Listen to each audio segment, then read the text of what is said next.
Magluluto po ako ng paborito naming ulam sa bundok. Ito, kamote muna. Ito ang paboritong ulam namin sa bundok. Doon sa amin, sa mga lolo ko, mga katutubong Aita, hindi naman nagluluto ng ganito. Yan, bagoong. Tapos, ampalaya. Daw ng ampalayang ligaw. Tapos, syempre yung bunga niya.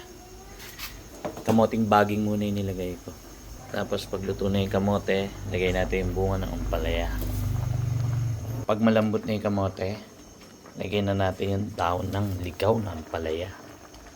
Sarap niyan, promise. Subukan nyo po. Yan, ganyan lang. Tapos maya maya, hanguin na natin. Pa natin.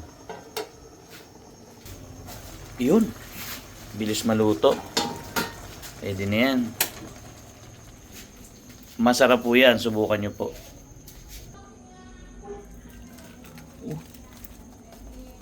Yan ang masarap. Tikman natin yung bunga ng palaya.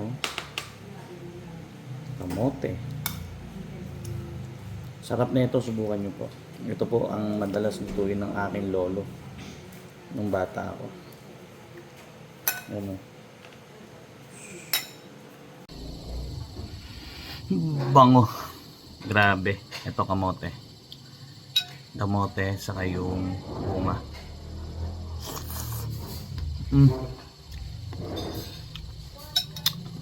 Grabe, ang sarap.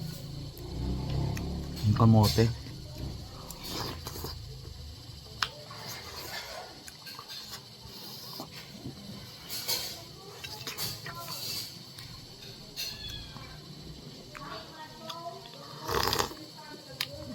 Grabe. Subukan nyo po. Lagyan nyo ng kamoting baging. Tapos lagyan nyo rin ng bunga. Kahit walang bunga, kamoting baging importante. Wow.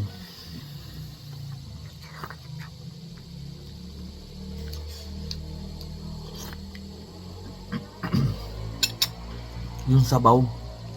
Grabe. Grabe yung sarap. Walang halong biro. Subukan nyo po muna.